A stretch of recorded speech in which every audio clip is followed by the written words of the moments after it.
1996년이니까요 20년 딱 전이네요. 매사추세츠 하버힐 웨스트 커뮤니티 처치에 이 제프하고 신디라고 하는 두 집사 부부가 있었습니다. 이 부부는 교회에서 열심으로 섬겼습니다. 둘째가라면 서러울 정도로 그렇게 충성했습니다. 그래서 외부에 있는 큰 그러한 집회에도 자주 참석하게 되었습니다. 프라미스 키퍼스라고 하는 집회가 열렸습니다. 15년이나 참석했지만 이들은 그 집회에 참석하기로 결정했습니다. 매번 감동을 받았지만 1996년만큼은 큰 감동이 없었습니다. 왜냐하면 이때 야베스의 기도라고 하는 책을 썼던 브루스 윌킨스 목사가 강사로 이 지역에서 프라미스 키퍼스 집회를 가졌기 때문입니다. 여지껏 자기들이 믿고 신앙하는 바대로 그렇게 교회 생활을 해왔고 그렇게 믿음 생활을 해온 겁니다. 하나님의 음성을 듣지를 못한 겁니다. 그런데 브루스 윌킨스 목사를 통해 가지고 1996년에 이 제프는 하나님의 음성을 듣게 되었다. 그 음성은 간단했습니다. 평범한 그리스도인 되기를 포기하십시오.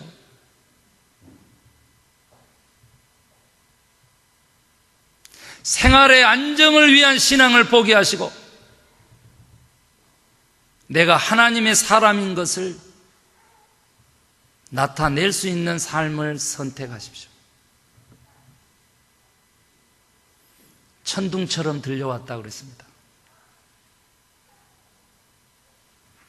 여지껏 그저 그렇게 신앙생활한 거, 하나님은 다 보고 계시고 다 알고 계시는데 사람 눈치 보면서 적당히 신앙생활한 거, 그곳으로부터 당신이 회개하고 돌아서지 않으면 당신에게 있어서 구원은 없을 것입니다 라고 하는 음성이었습니다. 제프는 결단했습니다. 내가 무엇을 회개하라는 것인가? 뭘 회개할지도 몰랐습니다. 그러나 그것이 하나님의 음성이라고 받아들이는 순간 신디와 함께 한 번도 회개해 본 적이 없는 회개의 눈물을 쏟기 시작하는 겁니다. 인생을 하나님의 사역을 위해서 바치기로 결단한 사람들은 단상으로 나오세요. 300여 명이 결단을 하는데 제프와 신디가 포함되어 있었습니다. 저들은 거기서 하나님을 만난 다음에 교회로 돌아와서 첫 번째 하나님이 하시고자 하는 일을 결정했는데 그것이 바로 소그룹 성경 공부의 리더가 되는 것입니다. 아시다시피 커뮤니티 처치라고 하는 것은 회중교회로서 평신도가 주축이 되는 교회입니다. 그곳에서 그만큼 열정으로 디컨까지 됐으면 충성을 다한 것입니다. 그런데 뭐가 없었냐면 소그룹에서 깊은 삶을 나누는 교제를 해본 적이 없는 겁니다. 오늘 내가 만나가지고 나는 이것이 죄가 아니라고 생각했고 회개할 것이 아니라고 생각했던 것이 눈물을 통해가지고 회개가 되고 성령의 감동을 통해가지고 새로운 인생을 살기로 결단한 이 얘기를 좀 나누고 싶다는 거예요. 목사님이 허락했습니다. 제프 신디 두 부부가 이끌어가는 그 모임은 금세 10사람의 소그룹이 되었고 이것은 막 들불처럼 교회 내에서 번져나가기 시작한 겁니다. 그리고 제프하고 신디가 결정하는 겁니다. 우리가 자식을 키우다 보니까 중학교 올라갈 때, 고등학교 올라갈 때가 중요했다. 우리가 그 중요한 순간에 저 아이들과 함께 하기로 하세요 하면서 4, 5학년 학생들을 자기들에게 맡겨달라고 교회 학교 선생을 자처했습니다. 일찌감치 나와서 일부 예배 헌신하고 교회 학교에 헌신하고 그리고 나서 오후에는 또 소그룹 성경 공부를 인도하고 주중에는 그 소그룹의 멤버들과 함께 교제하는 일들을 해 갔었습니다. 교회가 부흥하기 시작하는 겁니다. 변화가 일어나는 겁니다. 그런데 덜컥 그렇게 1년밖에 안 됐는데 1997년 10월에 제프가 기침을 하는데 멈추지를 않는 겁니다. 그래서 병원에 갔더니 폐암 말기, 그 어떤 약도 작동하지 않는 6개월에서 1년 사는 시한부 인생을 선고받은 겁니다. 제프하고 신디는 머리를 깎고 키모테라피를 받기로 결정했습니다. 화학요법을 쓰기로. 그 그룹에 마침 미장원하는 자매가 있어서 머리 깎고 병원 치유받을게요 하고 연락을 했는데 미장원회를 약속한 시간에 갔더니요, 이미 소그룹 전체 10명의 식구들이 다 미장원에 와 있는 겁니다. 제프가 머리를 깎았는데요, 너도 나도 치유를 기원하는 마음에서 머리를 깎기 시작한 거예요. 여성이고 남성이고 상관없이 10명의 그 소그룹의 가족들이 다 머리를 삭발한 겁니다. 그래서 쉬어보니까 11명인 거요, 머리 깎은 사람이. 누군가 그랬더니 그 지역의 트리뷴 기자, 여자 기자인데요, 거기에 너무 감동해가지고 자기도 머리를 깎은 거예요. 그리고는 그 주일에 교회로 나와가지고 얼마만큼의 열심으로 헌신을 하는지 구원을 받은 이야기. 교회가 이 소식을, 사회가 이 소식을 알게 되는 것은 그렇게 오래 걸리지 않았습니다. 그 다음에 한 달 보름 후에 제프가 추수감사 주일날 간증을 하는 겁니다. 나의 암은 나에게 조금도 위협이 되지 않습니다. 나는 이미 이곳에서 천국을 경험했기 때문입니다. 온 성도가 그 깎아머리 10명의 소그룹 때문에 울고, 사랑이 무엇인지, 믿음이 무엇인지, 하나님과 교제한다는 것이 무엇인지 그것을 깨달으면서 교회가 부흥하는데 4배 폭풍 성장하는 것입니다. 그렇게 제프가 부흥을 끼치고 1998년 2월 14일 발렌타인스 데이에 주님의 부르심을 입고 천국으로 옮겨갔습니다. 사랑하는 성도 여러분, 우리들의 신앙, 우리들의 공동체는 함께 배움의 자리에서 함께 성장해 가는 줄로 믿으시기 바랍니다. 우리가 모여서 예배하는 이 예배 말고 우리가 형제 자매 간에 깊은 삶을 나누는 교제가 없다면 우리 교회는 언제나 이 모습으로 있을 것입니다. 목사만 쳐다보는 교회는 맥시멈이 지금 이 숫자에 지나지 않습니다.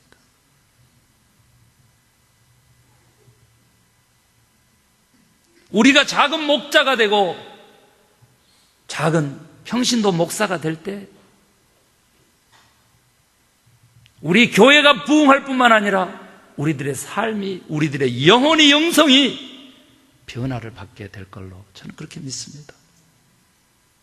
이것은 하나님의 역사하심이 있는 통계고 결과고 열매입니다. 이것을 누가 부인할 수 있단 말입니까? 오늘 본문의 예수님은요, 팔복을 강의하고 마태복음 5장에서부터 쭉 강의하다가 그 강의가 가르침이 끝나면 제자들을 부르셔가지고 10명을 뽑아서 전도를 내보냅니다. 그래서 저들이 세상에서 어떤 꼴을 당할 것인지를 오늘 설명해 주는 거예요. 종이 상전보다 나을 수 없고 제자가 스승보다 나을 수 없다. 그래서 제자가 스승만큼이면 된다. 우리 예수님은 그 제자들을 부르셔가지고요, 말 그대로 공동체를, 다른 말로 바꾸면 천국에 있는 하나님의 나라를 회개하러 복음을 믿으라, 천국이 가까웠다 하시면서 그 천국을 실현하신 거라고요. 제프가 고백했던 것처럼 우리 교회에서 기쁜 신앙적 삶을 나누는 교제가 없이는 우리는 저 천국이 내가 간 곳이 천국인지 아닌지도 구별하지 못하게 될 거라 그 말이에요. 예수님께서 오늘 제자들에게 일컫는 거예요. 집 주인에게 바알세불이라고 한다 저들이. 그런데 하물며 너희들에게 오직 핍박이 있겠냐? 너희들을 지켜보호하는데 참새 머리카락 비유를 하시는 거예요. 그러나 거기에 포커스가 있지 않아요. 오늘의 말씀의 핵심은 뭐냐면 제자가 스승만큼이면 된다. 내가 너희를 불러서 함께 살고 동고동락하듯이 3년 6개월 동안요 그 제자들 불러가지고 한순간도 떨어져 있지 않았어요.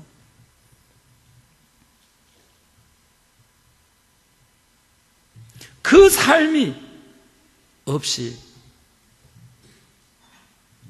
너희가 나처럼 되려고 하는 그 제자의 삶 없이 내가 너희들과 삶을 나누듯이 너희들도 다른 사람하고 삶을 나누는 거 없이 하늘나라를 경험할 수 없다는 거예요. 그래서 마지막 절에 어떻게 얘기하나요? 32절 33절에 보면 너희가 사람 앞에서 나를 시인하면 내가 너희를 시인할 것이다. 그러나 너희가 사람 앞에서 나를 시인하지 않으면 나도 너희 시인하지 않겠다. 내가 너희에게 귓속말로 한 것을 저 지붕 위에서 널리 전파해라. 내가 하나님의 사람인 것을, 내가 예수의 잡힌받은 예수쟁인 것을 세상 사람들이 알게 하는 이 사명이 우리에게 있다는 거예요. 다른 사람들 앞에서 나는 이렇게 예수님하고 살아요. 내 인생의 꼴은 이거예요. 내가 믿고 있는 천국은 이거예요. 그 천국에 초대할게요. 이것 없이 우리는 구원도 천국도 이룰 수 없는 거예요. 오늘 예수님은 이 본문을 통해 가지고 공동체를 이루는 원리를 저희들에게 한 8가지 가르쳐줘요. 그런데 제가 2가지로 요약을 할 수 있어요. 첫 번째가 뭐냐 그러면 제자들에게 나를 따르라 그랬더니 다른 제자들하고만 한 거예요. 예수님 몇 명 했어요? 목회 몇 명 했어? 12명 목회하셨어요. 12명. 그러고 보면 예수님에 비해서 보면 김 목사는 엄청 성공한 목회자죠. 여러분 때문에 12명은 넘잖아. 12명. 그런데 그 중에 한 놈이 또 어떻게 했어요? 배신 때리고 팔아먹고 목매고 죽었어. 또 11명 예수님은 성공하셨어요. 그런데 오늘 32억이 될 거랍니다. 2025년에. 그 기독교인들이 존재하는 거예요. 우리 교회의 부흥도 내 한 사람이 어떤 마음을 갖느냐 이게 중요한데요. 첫 번째가 예수님께서는요 우리 제자들을 어떻게 해서 공동체를 만들었냐면 나를 따르라고 부르신다는 거예요. 콜링이 있었다는 거예요. 선정하는 거예요. 내가 너를 지명하여 불렀나니 너는 내 것이라. 우리 모두가 다 하나님에게 부름을 받은 선택받은 주의 백성입니다. 아멘 하시기 바랍니다. 그런데 왜 불렀는지를 모르니까 이게 삶의 변화가 일어나지 않고 삶에서 하나님의 능력이 나타나지 않고 내 능력만.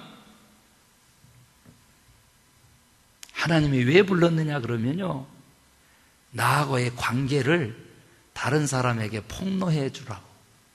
폭로. 떠들으라는 거죠. 떠들으라는 거지. 나하고 기성말로 얘기한 것을 지붕 위에 가서 떠들어라는 거죠. 나누라는 거예요. 그 나누면 어떤 결과를 얻는 줄 아세요, 여러분? 거울이 돼가지고요, 내 자신을 조심스럽게 만드는 거예요. 입으로 장담했기 때문에요, 서원하는 것이 되고 약속이 있기 때문에요, 그 약속을 지키려고 노력하게 된다는 거예요. 아멘 하시기 바랍니다. 사랑하는 성도 여러분, 주님은 우리를 부르셔가지고요, 이 일 맡기려고 부르셨어요. 그 목적대로 살면 우리의 존재가 증인의 삶이라고 하는 그 존재적인 변화를 이루게 돼요.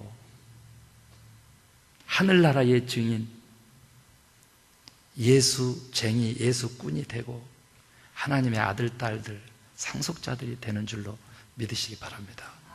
그 다음에 두 번째는 그렇게 부르셔가지고 예수님이 뭐 하냐 그랬더니 교제를 시킨 거예요. 교제를. 그 교제 안에서 나머지 그냥 6가지가 다 뭉뚱그려져 있어요. 부르시고 교제하셨다고, 교제를 시키셨다고. 그 교제 속에 헌신이 있고요, 그 교제 속에서 나눔이 있고, 그 교제 속에서 리더가 세워지고요, 그 교제 속에서 감독자가 세워지고, 그 교제 속에서 복제가 일어난다는 거예요. 제자가 제자를 낳는 멀티플라이가 일어나는 거예요. 덧셈, 플러스에 그치지 않고요, 곱하기가 나오는 거예요. 제프가 열심히 봉사할 때는요, 제로였어요, 성장이. 제프가 하나님을 만나가지고요, 소그룹을 이끌어갈 때는요, 2배로 늘어났어요. 그런데 제프가요, 그 소그룹의 모든 사람들이 같이 사랑하며 어린아이들을 돌보는 주일학교 교사로 봉사하며 그렇게 사랑을 실천했을 때는 4배 폭풍성장했다는 거죠. 우리들의 영혼도, 우리들의 공동체도, 우리들의 삶도, 우리들의 인생도 이 같은 놀라운 변화가 일어날 수 있는데, 그것은 하나님의 부르심에 응답해서 교제하는 거예요.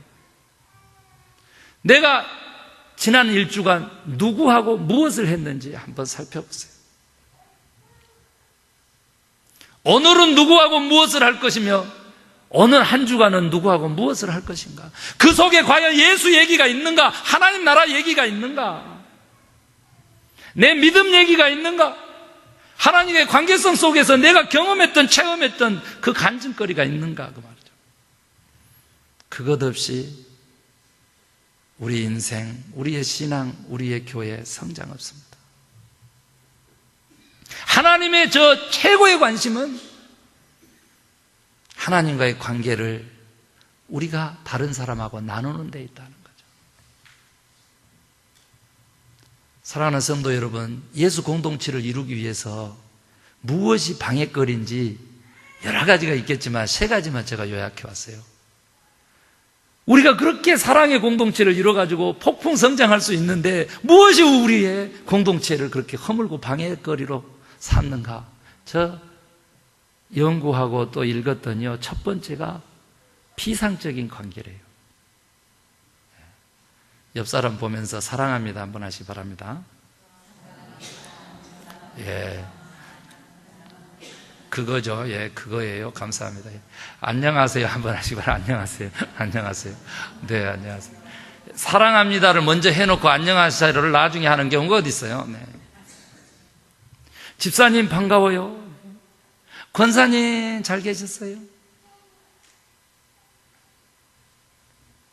이 관계가 공동체를 예수 공동체로 바꾸는데 첫 번째 걸림돌이라고 합니다. 거칠은 거죠, 거칠해. 마음은 저기 3000% 빠져 있고, 몸만 백두산에 와 있고. 여러분, 진심으로 대하시고 참되게 관계 맺으시고 주의 말씀대로 사랑 한번 해봤으면 너무 좋겠습니다. 두 번째로 공동체를 허무는, 죄악이라면 좀 그렇지만 그 요소가 뭐냐 그랬더니요, 너무 분주하다는 거예요. 세상이 우리를 이렇게 분주하게 몰아간다는 거예요. 우리들의 자녀들의 인품과 인성이 너무 지금 엉망이잖아요. 그래서 정말로 한국에서요, 청년들 대학교에서 크리스찬 손들어라니까 몇 명 들었다고요? 지지난주에 우리 목사님 오셔서 말씀하시잖아. 100명 중에 몇 명? 3명. 주일학교는요, 교회 다니는 학생 손 드세요 했더니 100명 중에 몇 명? 2명이요. 왜 그런가 살펴봤더니 너무 바빠, 아이들이. 주일날 몇 개씩 해야 된대요, 주일날. 똑같다는 거예요. 오늘 우리들도 왜 내가 다른 사람하고 깊은 영적인 교제, 삶의 교제, 형제 우애 그걸 못 나누느냐는 거예요. 너무 바쁘다는 거예요. 그 바쁜 일들 중에서 이제 여러 가지가 있는데 생략하도록 하겠습니다. 돈 벌기에 바쁘고 즐기기에 바쁘고.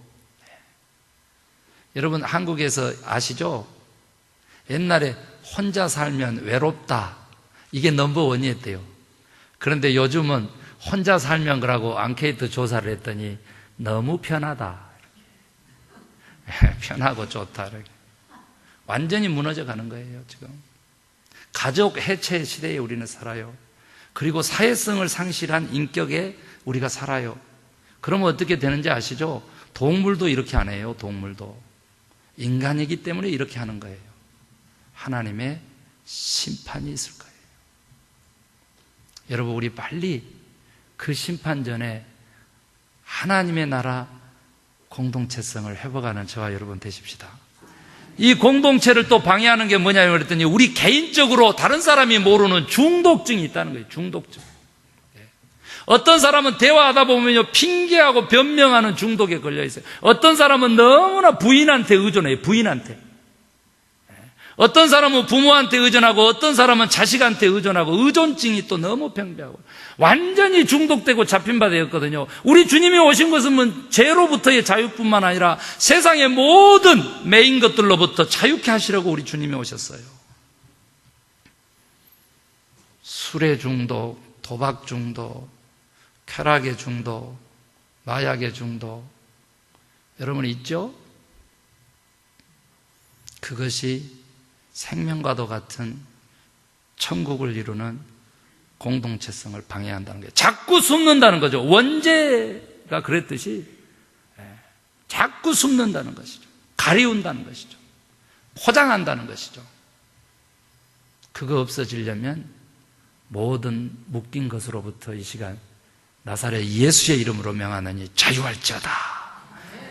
그런 역사를 경험하시기 바랍니다. 그래야만 공동체적으로 간대요. 그래서 그 공동체성을 우리가 소유해야만 내 영혼이 잘된 같이 범사가 잘되는 부흥의 축복이 있다는 거예요. 그래서 그 공동체성 회복은 딱 4가지만 하면 된대요. 그것만 소개하고 제가 말씀 마칠게요. 첫 번째가 뭐냐 그랬더니요, 공동체에 대한 이해가 필요하다는 거예요.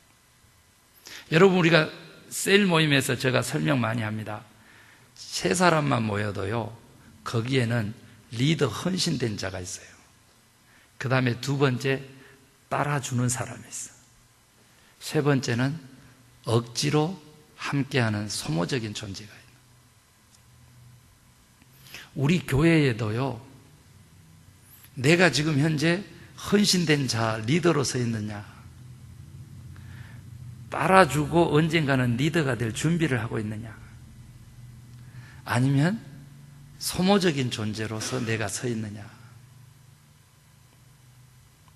이걸 이해해야만 평화 속에 삶의 교제가 이루어질 수 있다고 합니다.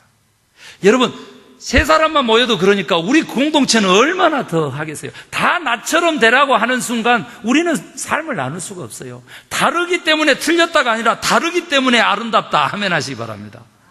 옆 사람 보면서 아름다워요. 아름다워요. 예, 아름답다 그랬다고 또 그렇게 자기 기질대로 또 고집대로 그렇게 또 관계 맺으시면 그거 안 되고, 아름답다 그랬는데 그것은 내 자신을 내가 다 알 수 없는 지경인데요, 내가 어떻게 또 남을 알겠어요? 그럼 어떻게 해야 돼요? 날마다 이해하려고 노력해야 된다는 거예요. 이해하려고. 내 자신도 이해하려고 노력하지만 다른 사람도 이해하려고 노력할 때 공동체 그 마음이 싹 트고 이루어진대요. 두 번째가 뭐냐 그랬더니 관심이에요. 여러분, 관심은 사랑입니다. 사랑의 반대는 뭐라고요? 미움이 아니고 뭐라고? 무관심이라고. 알기는 잘 알고 있어요. 설교도 하기 전에 막 대답 먼저 하잖아. 본인이 설교하면서 막 사랑에 대해서는 내가 빠삭해요 하는데 왜 안 하는데 왜? 관심을 가져야 돼. 그 다음에 세 번째는 뭐냐 그랬더니요, 그 관심, 마음 가고 사랑 가는 곳에 뭘 불태우라고? 열정을 불태우라고 그래요. 열정을. 이것 없이는 안 된다는 거예요. 열정 그러면 또 김 목사 따라갈 사람이 없지. 혼자 지가 그냥 막 불나가지고 지가 태워가지고 지가 제스버져지고 울다가 디둥글다가 자빠졌다가 다시 일어나가지고 또 불태워가지고, 그런데 그냥 다 타불어가지고 막 태우려고 하니까 그냥 재만 날리고, 어쩔 때는 생나무 갖다가 막 태우니까 연기가 풀풀 나고 막. 열정. 여러분요, 모닥불이라고 하는 것은요, 여러분 모닥불 어떻게 피우는지 아시죠? 나무를 이렇게 모아서 불을 피워야 모닥불 큰 불길이 일어요. 모닥불 끄는 방법은요, 1. 물 갖다 찌끄른다, 모래 덮은다, 아니요. 나무를 하나씩 하나씩 놓는 거예요. 그냥 꺼져버립니다. 열정. 우리가 함께 불태워야 돼요. 목사야 타든지 말든지, 아이고 연기 피우네 또 눈만 찔끔 감아버리면 되겠지 하고 찔끔 감고 일하고 한 시간 앉아있다가 또 찔끔 감고 돌아서서 가버리고, 여기서 새벽기도마다 울면서 보내주세요 그러다가 이제 정 안 되니까 하나님이 저 대신 신방 좀 해주세요. 그래도 안 되니까 회초리는 어디다 쓰시려고 그러고 감추고 계세요. 일하고 있더니 또 들어오면서 그냥 이번에는 코를 탁 막고 들어오는 거죠. 여러분, 함께 해요. 함께. 저도 이제 조금 좀 너무 또 이렇게 불타는 심정 안 하려고 그래요. 맨날 소리 질러가지고 버럭제일이라고 소문이 나가지고 너도 열정을 좀 시키려고 그러니까 여러분 보조 맞춰가려고. 함께 더불어 생가지도 태웁니다. 함께 태우면. 그 다음에 이제 마지막인데요, 헌신이라고 합니다. 헌신. 그 열정 속에 실제적인 희생과 헌신, 섬김이 있으면 우리가 공동체를 예수 공동체로, 우리 교회를 천국으로 바꿀 수 있다고 합니다. 우리 돌아가신 하용조 목사님, 온누리 교회 제자 양육 시작할 때 어떻게 캐치플레이즈 걸었는지 아시죠? 따라하십시다. 배우든지 가르치든지, 이렇게 캐치프레이즈를 걸었어요. 그런데 저는 바꾸려고 그럽니다. 따라하십시다. 모이든지 전하든지. 모여서 소그룹에서 공부하든지, 그렇지 않으면 세상에 나가서 세상 사람들을 만나서 주의 복음 전하시는 우리 교회, 그런 헌신이 있어질 때 우리의 영성, 신앙, 우리 공동체, 천국은 자라고 확장될 것으로 저는 그렇게 믿습니다. 기도하십시다.